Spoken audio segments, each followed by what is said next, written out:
Oi, pessoal, tudo bem? Meu nome é Cristina da Silva Reis, eu sou psicopedagoga no SESI Senai e hoje, na primeira mostra científica de educação e tecnologia, eu vim apresentar o meu artigo que fala sobre as metodologias ativas aplicadas no ensino básico no Brasil, a importância da prática docente. Então, a educação ela é base orientadora, né, da formação e no futuro de uma sociedade. E o professor, ele se constitui no imaginário popular como o agente da transformação. Também nesse caminhar, a gente deposita na escola a esperança de um mundo melhor, educar as novas gerações, torná-las responsáveis, dar-lhes, né, sentido da comunidade e da partilha. Então é na escola que se materializa esses ensejos e de fato se efetivam as relações sociais, né? E entre elas a gente destaca nesse estudo o papel da escola e do professor no projeto de vida do sujeito e seus desafios como agente transformador. A educação, né, ela é capaz assim de influenciar de várias formas, né? E o professor é esse agente, né? Ele é capaz de tomar decisões, de influenciar os estudantes de forma direta e indiretamente. Então, como indivíduo, ele é o agente emissor da informação, organizador das atividades do sistema educacional. O professor ele age em sala de aula mais do que um mediador do conhecimento, né? Ele é o emancipador. Então, na fala de Gadotti, ele não só transforma a informação em conhecimento e em consciência crítica, mas também ele forma pessoas.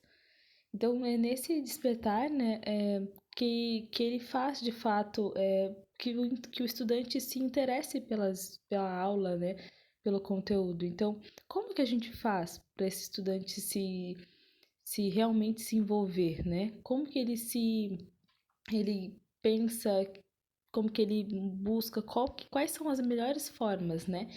Então, é com base nisso que a gente levanta esse artigo, né? Qual a melhor concepção pedagógica para uma turma? Essas são frequentes questões que traz para o professor, né? Para esse profissional da educação, né? E gera muitas vezes insegurança, porque ele faz questionar sobre a sua praxis. E com base nisso, a gente tem assim, então, que a interação entre o professor e o estudante ela está apoiada numa estrutura escolar e nos diversos saberes constituintes da prática docente, tais como a seleção, a organização dos artigos, os modelos pedagógicos, as metodologias de ensino e entre outros fatores que se põem à disposição para facilitar o aprendizado do estudante. Então, a partir dessas perspectivas, né, se desenham algumas perguntas de pesquisa, que através de um levantamento bibliográfico baseado também na minha experiência, eu tento responder, né? Quais que são os desafios que surgem para o professor ao utilizar as metodologias ativas, né? E o uso dessas metodologias ativas, elas facilitam a aprendizagem? Então, com base nas eminentes mudanças da sociedade, se faz necessário adaptar novas metodologias de ensino para os novos contextos de ensino e aprendizagem, né? Então, todas essas mudanças, elas exigem que o professor, para acompanhar esses novos contextos de ensino, ele esteja em permanente formação.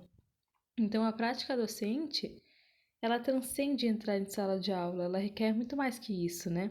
Muito mais que planejamento de ação, ela parte disso e o professor precisa pensar, imaginar, criticar, pesquisar, buscar possibilidades, né? Então, para a gente ter um bom embasamento, eu tenho Paulo Freire que fundamenta, né, que o educador ele deve ter uma boa formação. E o processo de ensino-aprendizagem ele é bem complexo e transcorre, né, de forma que bem diversificada, dependendo de vários contextos influenciadores. Por exemplo, determinadas metodologias de ensino funcionam melhor ou pior com determinados estudantes, em determinadas turmas ou escolas, né? Que não existe bem um manual que funcione com todos da mesma maneira. De qualquer forma, acredita-se que na importância do diálogo, né? Mizukami, em 1986, ela trouxe dois tipos de abordagens de ensino, né? O comportamentalista e o humanista. O comportamentalista, o professor ele deve planejar e desenvolver o sistema de ensino e aprendizagem. E o humanista, o professor, ele deve ser facilitador dessa aprendizagem, deve compreender seus estudantes e ter confiança neles. Então, percebeu que a realidade virtual, a realidade aumentada e ainda outras formas de metodologias ativas, elas são eficazes em relação à aprendizagem, com base em um levantamento que eu realizei no Cielo, no Google Acadêmicos e no periódico da CAPES sobre esse tema. Então, a gente pôde perceber que na maioria dos artigos analisados, relacionados a ensino-aprendizagem, tiveram vários resultados positivos em relação à motivação e aprendizagem, como, por exemplo, em um dos artigos trouxe a seguinte frase, né? Os estudantes que frequentam a educação básica, eles caracterizam-se por pertencentes à chamada geração alfa e são ávidos utilizadores de dispositivos móveis. Ao utilizarmos a RA, que é a realidade aumentada, no processo de ensino-aprendizagem, as aprendizagens informais dos estudantes saem muito mais valorizadas, pois essa tecnologia pode servir também como suporte de motivação pela sua base da gamificação e permite-lhes uma exploração mais autônoma. Isso fala de Meirinhos e Meirinhos de 2021. Então, alguns dos resultados, né? Eu selecionei alguns artigos para analisar com base na descrição supracitada de como seria essa seleção, né? Partindo disso, percebeu-se que, com base no levantamento, que muitos professores utilizam a metodologia ativa antes de uma análise da sua praxis, né? Em um dos textos, por exemplo, levantou-se a hipótese de se estar utilizando uma metodologia ativa, mas de não mudar a forma de lecionar, como de acordo com o Santos, por exemplo, que em 2020 coloca, né, a pesquisa partiu da hipótese que muitas vezes alguns professores utilizam as metodologias ativas na sala de aula, por exemplo, como a sala de aula invertida, por exemplo, na educação com vista a mudanças em sua prática, porém sem alterar suas representações sobre os atos de educar e de aprender, bem como uma melhor caracterização sobre os papéis oferecidos pelos estudantes, né, e pelos professores no processo de ensino e de aprendizagem. E em relação a isso, foi levantado pelo autor acima que cresce a real necessidade de se compreender, né, qual que é o papel do professor perante seus estudantes e qual de fato é a sua verdadeira função perante eles. Que esse professor ele faz a mediação entre o conhecimento e o seu estudante, mas que ele faz muito mais que uma exposição, né, mas sim ele busca criar sentido, né, para tudo que está sendo ensinado, pois dessa forma ele cria uma lógica no porquê das coisas, né? Gerando dessa forma interesse e motivação no estudante. Por exemplo, Das Neves e Pereira, em 2021, eles dizem que foi possível perceber a importância do professor compreender que seu papel é muito mais do que transmitir informações, mas deve estar preparado para desenvolver uma aula rica em termos de materiais e estratégias.